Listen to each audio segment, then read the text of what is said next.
하나님의 명령에 따라서 모세는 지금 하나님의 말씀에 근거해서 여러 가지 일들을 지금 하고 있는 겁니다.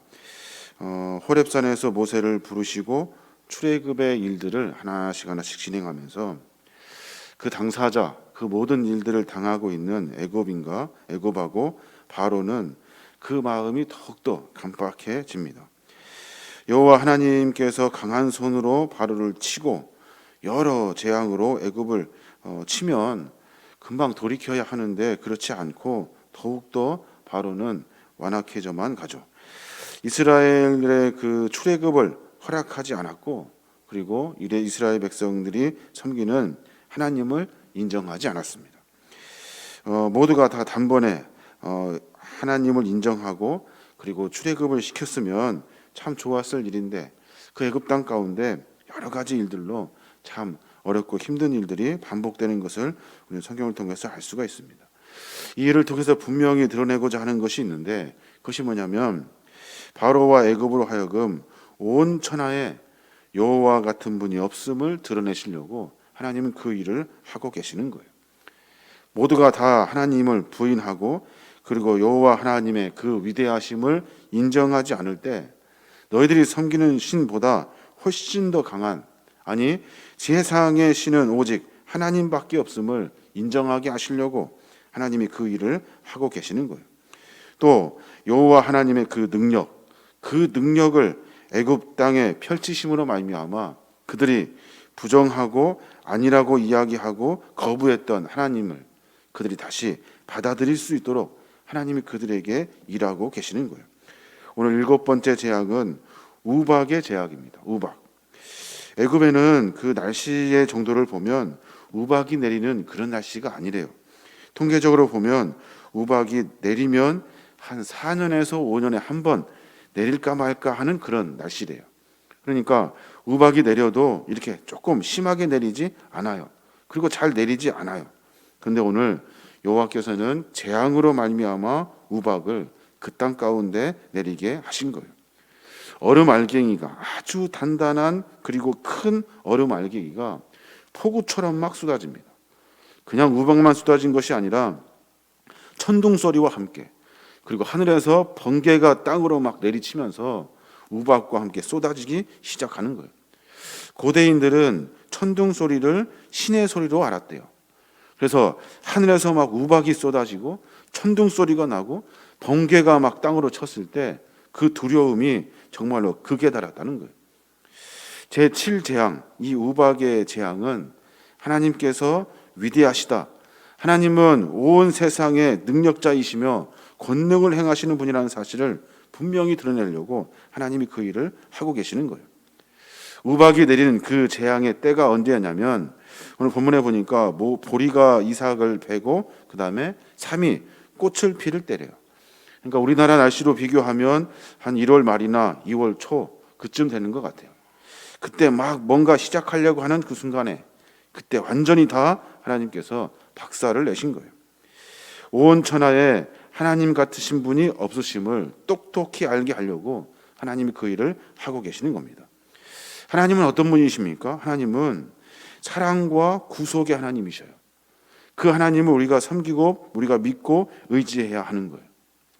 이스라엘 백성들을 하나님께서 구원해 내시려고 내 백성을 보내라 라고 선포하셔요. 내 백성을 보내라. 하나님의 백성을 보내라 라고 말씀하고 계셔요. 그 백성이 어떤 백성이에요? 비천한 노예이고, 그리고 뭐 제대로 된 것이 없고, 그리고 가진 것도 별로 없는 아주 연약한 족속이에요. 그 이스라엘 백성들을 하나님은 백성 삼아 주셨다는 거예요. 세상 사람들을 볼 때는 별것 아닌 나라예요. 아무것도 아닌 사람들이에요. 그런데 그들을 하나님은 백성 삼아 주시고 하나님의 거룩한 구속의 은혜를 베풀어 주셨다는 거예요. 그러니까 하나님은 어떤 분이십니까? 하나님은 사랑의 하나님이고 우리를 구원해 주시는 하나님이라는 거예요. 애굽 땅과 고센 땅 구별하여서 우박이 내렸대요. 애굽 땅에는 우박과 번개가 그리고 막 소리가 이렇게 치는데, 그들이 이스라엘 백성들이 살고 있는 고센 땅에는 조용하고 평안했다는 거예요. 하나님은 우리를 사랑하시는 분이셔요. 그래서 우리의 삶의 모습을 보시고 우리를 사랑하셔서 우리를 구원하시고 우리의 삶의 모든 형편을 아시는 주께서 우리를 인도해 주신다는 거예요. 또한 하나님은 어떤 분입니까? 여기서 본문을 통해서 하나님은 긍휼의 하나님이라는 사실을 우리가 깨달을 수가 있어요. 긍휼의 하나님. 긍휼의 하나님은 우리를 불쌍히 여겨주시는 하나님이셔요. 그들이 고통 가운데 노예로 힘들어하는 그 부르짖음의 소리를 하나님이 들으시고 하나에서 열까지 다 일해주고 계시는 거예요. 오늘 본문에 보니까 애굽 사람일지라도, 그러니까 애굽 사람일지라도 짐승을 집으로 들인 사람은 살아요. 하나님의 긍휼을 만나는 그 방법이 이 안에 들어 있어요. 하나님은 매 순간마다 하나님의 말씀을 듣고 믿고 순종하는 사람들에게 하나님의 긍휼의 은혜를 베풀어 주시는 거예요. 모든 인류를 다 긍휼히 여겨주셔요. 불쌍히 여겨주셔요. 그런데 그 말씀을 듣고 순종하는 사람에게 긍휼의 은혜가 베풀어지는 거예요. 내 마음의 완악한 마음, 고집, 불신 이런 것 때문에 하나님의 그 긍휼의 은혜를 만나지 못하는 거예요. 애굽 사람들에게도 똑같이 선포했대요. 너희들 우박이 내릴 거야. 이제 너희들 하나님의 제약이 시작될 거야. 그러니 들에 있는 짐승을 집으로 들이라 라고 명령했대요. 사람들이 그 말을 듣고 순종했을 때 긍휼의 은혜를 만나게 되었다는 거예요. 사랑하는 여러분, 노아와 방주의 이야기 여러분 잘 아시죠? 노아가 방주를 막 짓습니다. 오랜 세월 동안 지어요. 하나님이 그들을 구원하시려고 방주를 짓고 있는 거예요. 하나님이 그들을 건지시려고 긍휼의 은혜를 베풀어 주시는 거예요. 그런데 사람들은 믿지 않고 듣지 않고 행하지 않아요. 아주 무시해버려요. 결국은 어떻게 됩니까? 모두에게 베푸신 하나님의 긍휼의 은혜를 만나지 못한다는 거예요. 우리도 마찬가지예요. 하나님 우리를 사랑하시고 우리를 불쌍히 여겨주시는 분이셔요. 우리가 하나님 앞에 나 연약하고 부족하지만 하나님의 은혜를 구합니다. 하나님 말씀하십시오. 그 말씀에 듣고 우리가 믿음의 삶을 걸어갈 때 하나님 우리에게 은혜를 베풀어 주시고 긍휼을 베풀어 주신다는 거예요. 또한 하나님은 어떤 분이십니까? 하나님은 권능의 하나님이셔요. 권능의 하나님. 오늘 보니까 7째 재앙의 날이 왔고 하나님께서 예고대로 우박이 막 하늘에서 쏟아집니다. 애굽의 온 들판에 막 그 위에 퍼 부으신 거예요. 폭우처럼 퍼 부어 주시고 그리고 얼음처럼 크고 단단한 그 얼음 덩어리가 하늘에서 막 떨어져요. 한번 상상해 보십시오. 여러 가지 것들이 다 부서져 버리고 심지어 나무들까지 다 꺾었대요. 우상을 숭배했던 그 짐승들이 맥없이 다 쓰러져 버리고 인간이 그렇게 거창하게 지었던 많은 집들이 그리고 많은 성들이 다 무너져 버리대요. 완전히 큰 하나님의 재앙이 그 위에 내려진 거예요. 하나님의 권능 앞에 여지없이 모든 것이 다 꺾어졌어요. 사랑하는 하나님, 우리의 삶 가운데 하나님은 우리의 권능자 되시는 사실을 우리가 분명히 깨달아야 하는 거예요. 그러니까 바로가 뭐라고 해요? 바로가 이렇게 말해요.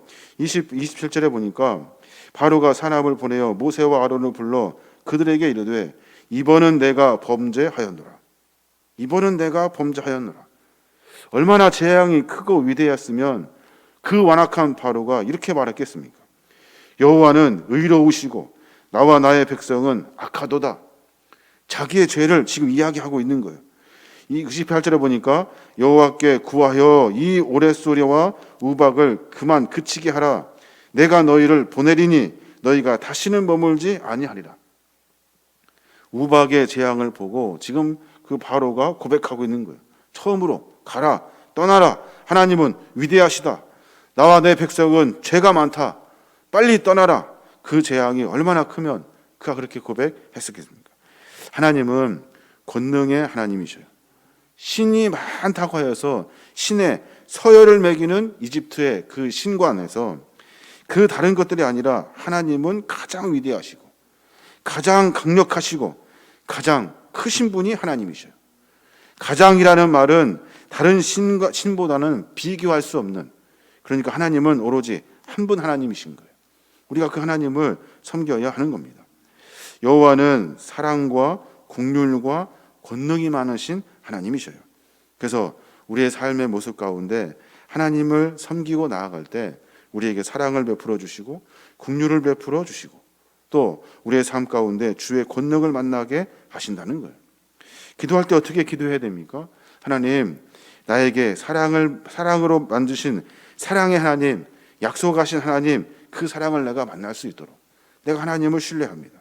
또 하나님 우리를 불쌍히 여겨주시는 그 긍휼의 은혜로 말미암아 우리가 내 스스로 생각하고 내 멋대로 살아가는 이 과정에서도 하나님의 긍휼의 은혜를 깨닫고 주의 말씀에 집중할 수 있어야 하는 거예요. 그리고 어떤 것이 힘이 세다고 그거 쫓아다니는 것이 아니라 가장 힘이 세신 분은, 가장 크신 분은 하나님이라는 사실을 우리가 분명히 깨달아야 하는 겁니다. 온 천하에 나 같은 자가 없대요. 온 천하에 하나님 같으신 분은 없는 거예요. 오늘 하루 가운데 여러 가지를 묵상하게 됩니다. 우리의 삶에 우리가 무엇을 신뢰하고 있는지 분명히 생각해 봐야 돼요. 그리고 우리의 삶 가운데 하나님의 권능과 긍휼과 하나님의 그 사랑을 많은 것들로 우리에게 베풀어 주셨는데 그 은혜와 사랑을 우리가 분명히 깨달아야 하는 겁니다. 우리의 삶의 모습을 점검하여 우리의 믿음을 다시 주 앞에 순종의 마음으로 매 순간 하나님을 인정해 드리는 우리의 작은 고백으로 말미암아 주의 은혜를 만나야 할 것입니다.